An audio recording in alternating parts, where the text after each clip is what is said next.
Lalu bagaimana sebenarnya terkait dengan smart distribution di era digital ini dapat mendorong distribusi yang efisien untuk menjangkau nasional?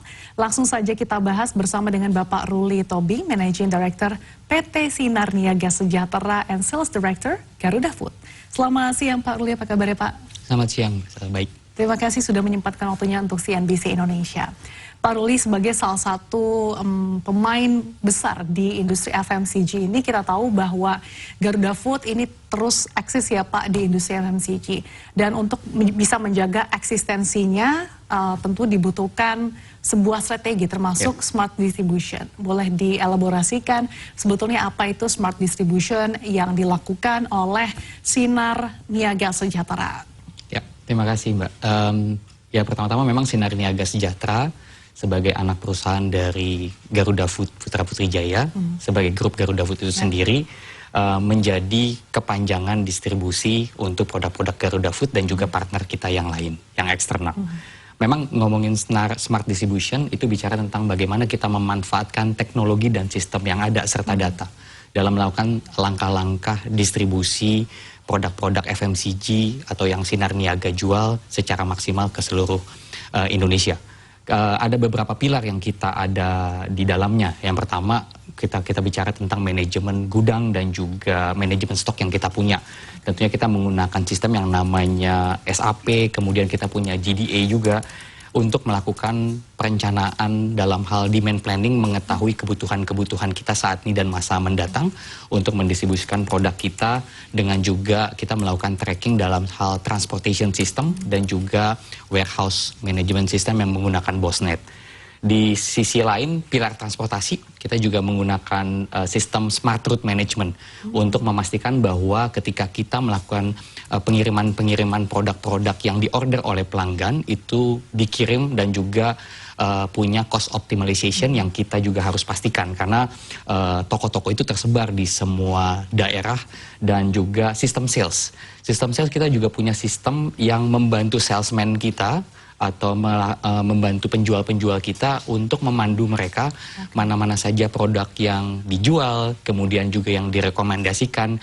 Kita menyebutnya sebagai Salesforce Automation yang kita sebut dengan nama Sales Assistant Mobile, membantu salesman untuk memandu mereka apa saja produk yang dijual, promo-promo yang harus ditawarkan, dan itu bisa memaksimalkan productivity mereka ketika di market. Jadi semua pilar yang ada di distribution company atau PT Sinar Niaga Sejahtera itu cukup lengkap atau komplit untuk membantu kita yang melakukan itu tadi, konsep smart distribution sistemnya juga terbangun. Oke, dengan strategi penerapan konsep smart distribution tadi Pak, tentu ketika melakukan distribusi bisa dikatakan ini ada tantangan. Karena kita tahu bahwa untuk Indonesia sendiri ini wilayah geografisnya cukup luas dan juga dari segi geografis cukup unik. Nah, ini tantangan apa sih Pak yang paling signifikan yang sejauh ini dialami oleh Sinar Niaga Sejahtera? Ya.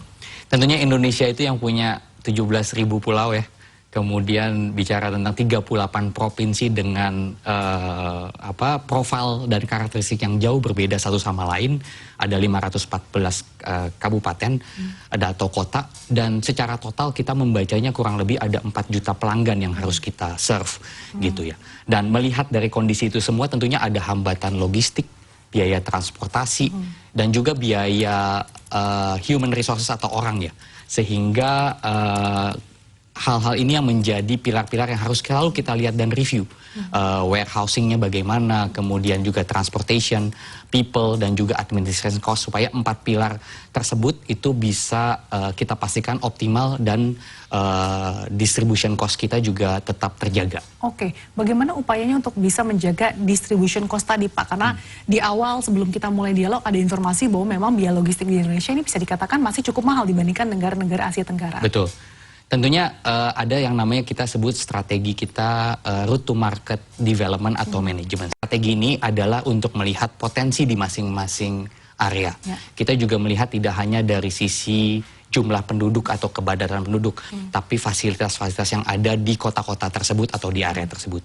Dengan begitu kita bisa membaca atau melakukan mapping atau identifikasi berdasarkan potensi di area tersebut. Dengan cluster klaster yang kita bentuk, sehingga kita punya model di masing-masing klaster yang sudah kita identifikasi tersebut. Sehingga nanti model tersebut akan menggambarkan bagaimana strategi kita untuk ditransaksikan dalam bentuk jumlah transport yang kita mesti punya, atau infrastruktur, gudang, keluasan gudang yang harus kita punya, dan juga jumlah salesman atau tim yang harus kita punya di masing-masing titik tersebut. Oke, untuk klaster-klaster seperti apa sih yang dipetakan oleh Sinar Niaga Sejahtera ini, Pak? Ya, kita punya kurang lebih 3 klaster A, B, dan C. Jadi A itu menggambarkan potensi di kota-kota yang benar-benar punya kelas yang sangat potensial. Di situ kita akan membangun infrastruktur yang lengkap dari sisi depo, orang, dan juga transportation serta logistik. Untuk yang BC kita akan punya strategi berpartner dengan subdistributor sebagai partner kita sebutnya dengan partner SNS. Secara total tuh SNS punya 300 titik untuk mengcover tadi 514 kabupaten atau kota. Dan 125 diantaranya itu adalah full distribution model yang SNS punya sendiri dari depo, transportation, logistik, dan end-to-end modelnya. Tapi untuk yang sisanya sekitar 170-an partner itu kita berpartner dan juga sharing cost dengan subdistributor untuk membagi biaya, karena ketika kita jalan sendirian kita tidak akan bisa sanggup untuk membiayainya sendiri. Dan subdistributor yang ada di kota-kota tersebut punya bisnis yang lain, sehingga kita bisa berpartner atau sharing transportasi, logistik, dan juga people. Oke, jadi pemetaannya ada dibagi ke 3 klaster ya, Pak. Betul. Ya. Dan dari penyebaran ataupun pemetaan 300 titik ini, berapa banyak sih Pak toko yang dijangkau oleh Garuda Food khususnya melalui SNS?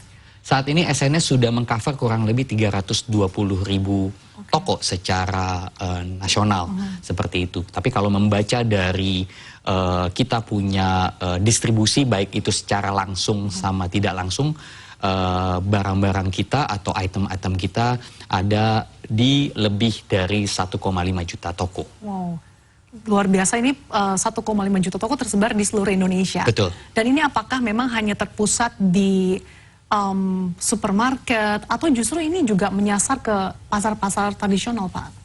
Pastinya kalau bicara tentang FMCG atau consumer good market, terbagi 2 antara modern trade yang kita sebut juga yang lebih terorganisir seperti minimarket, supermarket, dan hypermarket dengan jumlah toko yang jauh lebih kecil, mungkin sekitar 50.000 toko yang ada di seluruh Indonesia, tapi punya drop size atau potensi per tokonya besar. Dan sisanya adalah atau sekitar 3,8 juta itu toko-toko yang kita sebut sama general trade, seperti yang kita temuin di jalan, toko kelontong atau warung belanja, itu cukup besar jumlahnya. Jadi kita harus mengcover semuanya, dan semua channel itu punya role masing-masing. Nah, di luar itu sendiri sebenarnya ada potensi yang lain, seperti institusi, kemudian tempat-tempat yang kita sebut high traffic, yang menjadi destinasi konsumen ketika mereka menghabiskan waktu di luar rumah. Oh gitu, bisa tempat wisata. Oke, itu juga menjadi pasar atau market dari Garuda. Betul, sekolah, institusi yang lain, kantor, itu juga menjadi tempat-tempat di mana konsumen juga berbelanja, dan tentunya tidak bisa lepas dari mata kita atau radar kita untuk bisa mengcover itu secara maksimal. Tapi secara general tadi terbagi 2 ya Pak, pasarnya di market untuk MT dan juga GT ya Pak. Betul. Ya? Dan untuk bisa menjaga distribusi tetap berjalan adaptif dan juga efisien, teknologi seperti apa sih Pak yang diterapkan oleh SNS? Teknologi kita dari end to end tuh macam-macam. Yang pertama bicara tentang tadi warehousing management melalui sistem GDA kita sama BOSNet sebagai distribution management kita yang membantu kita untuk juga mengoptimalkan stok dan logistik yang ada. Itu yang pertama. Yang kedua, ketika salesman berjualan, mereka dibantu atau dipandu oleh Salesforce automation kita yang kita sebut sales assistant mobile. Kemudian juga yang sekarang sedang kita kembangkan untuk juga memaksimalkan jangkauan kita, kita punya e-order application yang sedang kita kembangkan. Namanya Barang Kulakan. Sehingga bisa membantu toko ketika dia tidak dikunjungi oleh salesman secara fisik, dia bisa melakukan order secara independen melalui Barang Kulakan itu, sehingga ketika dia order melalui aplikasi yang sudah kita develop, mereka akan bisa mendapatkan konfirmasi pengiriman dan kita akan kirimkan sesuai dengan service level yang kita komit gitu. Dari semua itu juga kita punya sistem untuk membantu kita melakukan data driven decision making process. Karena ada juga dari semua data yang kita punya secara real time dan online, saya bisa baca penjualan kita yang kita lakukan sehari sebelumnya. Dengan komplikasi data yang ada, kita kembangkan juga reporting system yang membantu tim di lapangan dan juga di head office untuk membaca data trennya bagaimana, apa saja kebutuhan-kebutuhan yang harus diantisipasi, dan kita juga punya sistem alarming ketika penjualan atau perkembangan yang ada tidak sesuai dengan apa yang kita expect. Oke, jadi memang cukup bervariasi ya Pak teknologi-teknologi yang digunakan. Tadi terkait dengan aplikasi Kulakan tadi Pak, Ya. ini sudah diterapkan sejak tahun kapan dan seberapa signifikan juga bisa memperluas jangkauan dari Garuda Food? Sebenarnya ini sudah kita kembangkan sejak 3 tahun terakhir, walaupun memang secara penetrasi masih cukup rendah, masih low percentage of our coverage atau customer kita yang memakai itu secara independen. Kita sekarang pada tahap melakukan edukasi kepada pelanggan, karena biasanya pelanggan-pelanggan kita, terutama yang ada di Indonesia dan terutama di GT Market, mereka lebih nyaman ketika dikunjungin sama salesman kita secara fisik. Tapi kita melihatnya kebutuhan masa depan.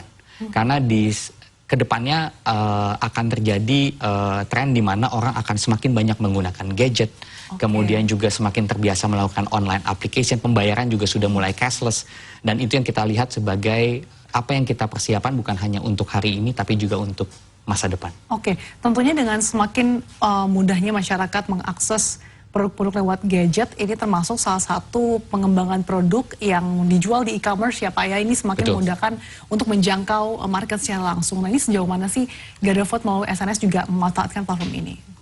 Ya, itu yang kita harus masuk, walaupun memang secara persentase buat FMCG masih kecil gitu, melalui e-commerce bisnis, kemudian tadi e-order application, tapi kita harus tetap membuka mata kita dan juga menyiapkan masa depan. Kita nggak pernah nyangka apa yang kita lakukan saat ini impact-nya akan besar di 5 tahun ke depan. Jadi selain distribution management company seperti SNS menyiapkan atau mengantisipasi untuk short and medium term, untuk long termnya harus juga kita siapin. Jadi jangan jangan menutup mata atau terpaku sama apa yang terjadi hari ini. Makanya dengan kondisi bahwa kita masih penetrasi kita masih rendah di barang kulakan atau teknologi-teknologi yang kita siapkan, itu sebenarnya ya kita persiapan nanti kita akan siap buat menatap masa depan. Dan kami lanjutkan kembali perbincangan bersama dengan Bapak Ruli Tobing selaku Managing Director PT Sinar Niaga Sejahtera sekaligus Sales Director Garuda Food. Pak Ruli, kita lanjutkan lagi perbincangan kita terkait dengan strategi khususnya untuk long term dari SNS sendiri seperti apa Pak? Sebagai distribution company kan tanggung jawab kita adalah jangkauan, memperluas jangkauan. Total dari hampir 4 juta customer yang ada di nasional atau di seluruh Indonesia, bagaimana kita mengoptimalkan jangkauan kita. Satu, jangkauan.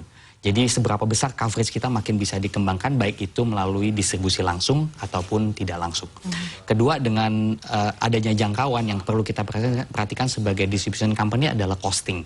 Jadi ada pilar-pilar yang kita mesti terus perhatikan. Yang pertama, logistik.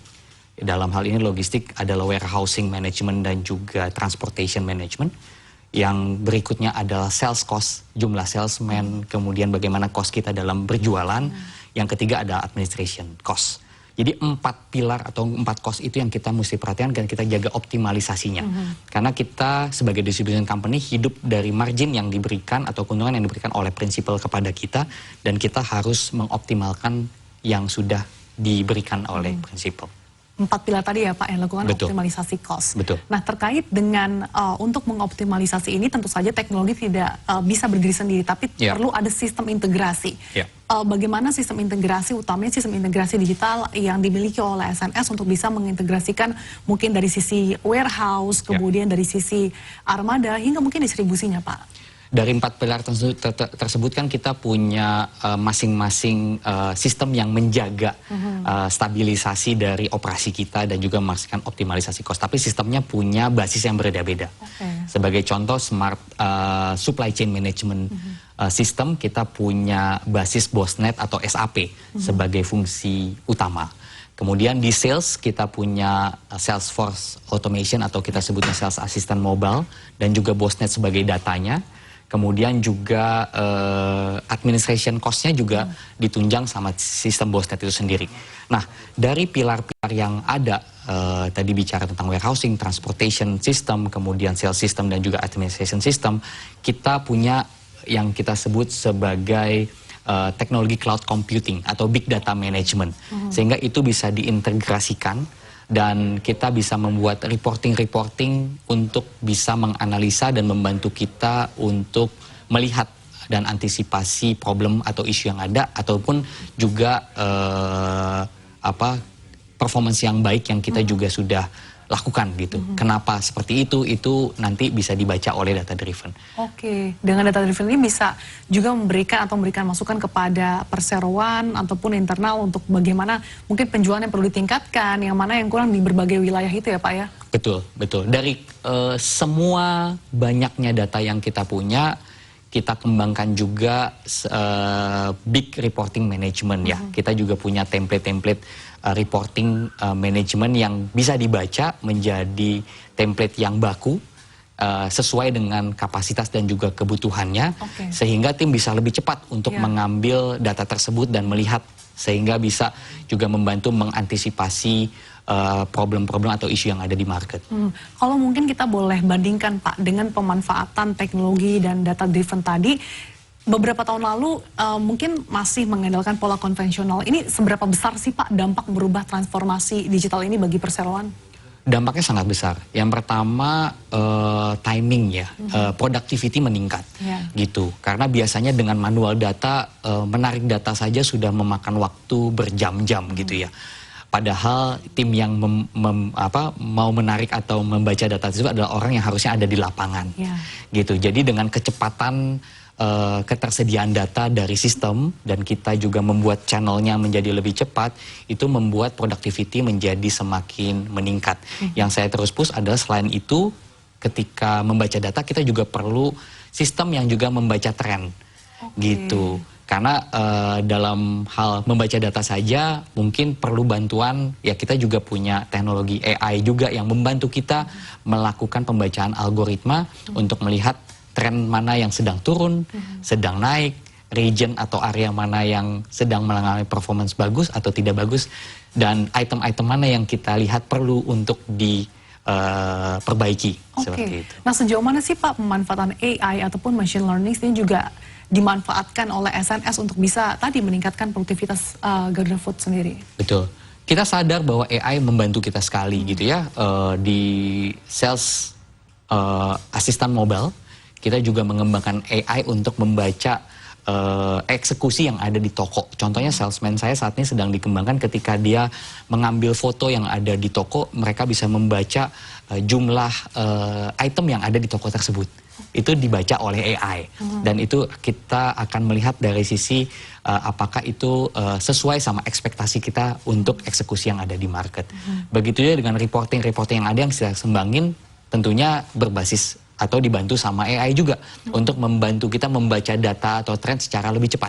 Gitu. Itu yang kita juga lakukan dari reporting, kemudian juga di sistem transportation management juga untuk memastikan bahwa sistem route management kita itu terjaga optimalisasinya dan memastikan efisiensi distribusi. Dan bisa juga terlihat seperti apa trennya gitu ya Pak? Betul. Untuk tahun 2025, mungkin awal semester ini Pak, bagaimana sih Pak sebetulnya tren penjualan dari Garuda Food sendiri yang tersebar di berbagai wilayah Indonesia secara gambaran besarnya Pak? Puji syukur kita masih bertumbuh secara positif. Gitu. Tentunya kita masih punya ambisi yang lebih besar lagi gitu, karena kita merasa masih banyak poin-poin atau potensi-potensi yang ada di market. 2025 khususnya di second half of this year kita optimis untuk bisa menjangkau atau memastikan penjualan yang terbaik. Dan saat ini sekarang SNS juga sudah membuka jangkauannya, tidak hanya untuk ke Garuda Food Corporate Company itu sendiri sebagai produk-produk yang distribusi. Kita punya 3 partner yang di luar dari Garuda Food Group yang kita bantu juga distributionnya ke seluruh Indonesia.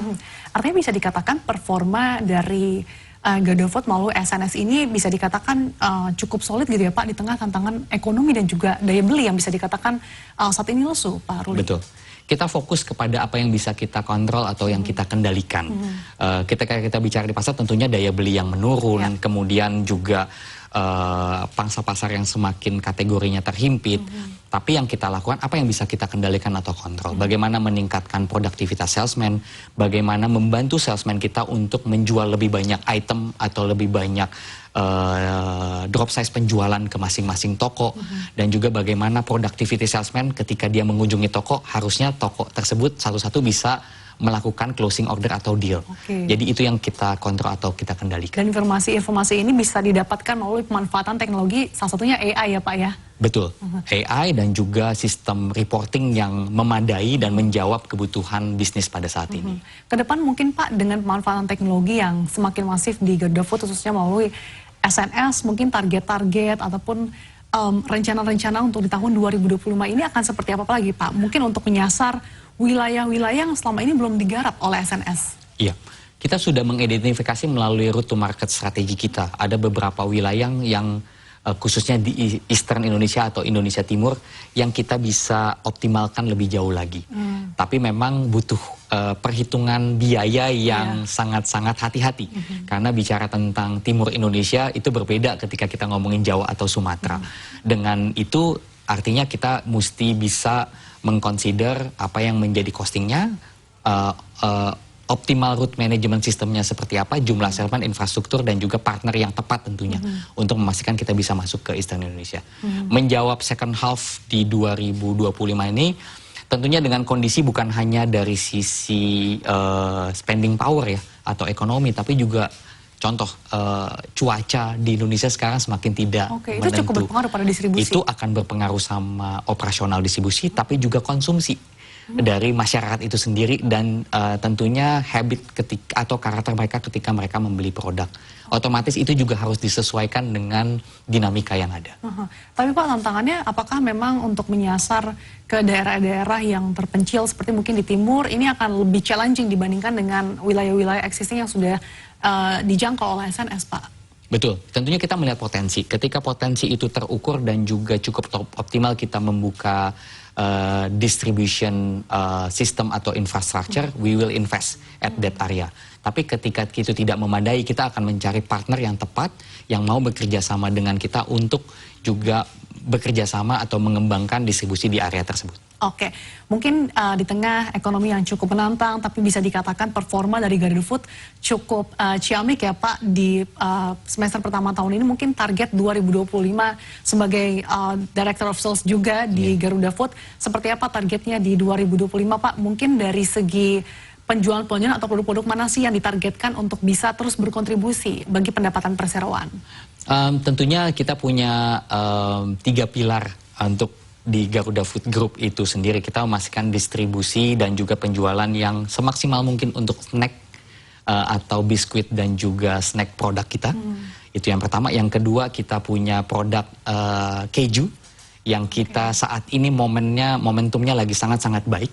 Kita bertumbuh sedemikian pesat untuk produk keju dari Mulia Boga Raya atau MBR. Kemudian yang ketiga, memastikan juga produk beverage kita sebagai partner kita yang baru untuk bisa juga terdistribusi secara maksimal, walaupun memang sekarang pasarnya beverage itu sedang cukup menantang, tapi kita mempunyai beberapa mitigation plan untuk bisa turn around the business. Tentunya dengan berbagai inovasi dan strategi yang dilakukan Garuda Food melalui SNS, kita harapkan penjualan dan juga kinerja dari Garuda Food bisa semakin solid ya Pak di tahun 2020. Betul, karena inovasi bukan hanya dari bicara tentang produknya sendiri, tapi bagaimana kita melakukan inovasi dalam strategi route to market. Betul, dan adaptasi digital sudah bukan jadi pilihan ya Pak, tapi sebuah keharusan.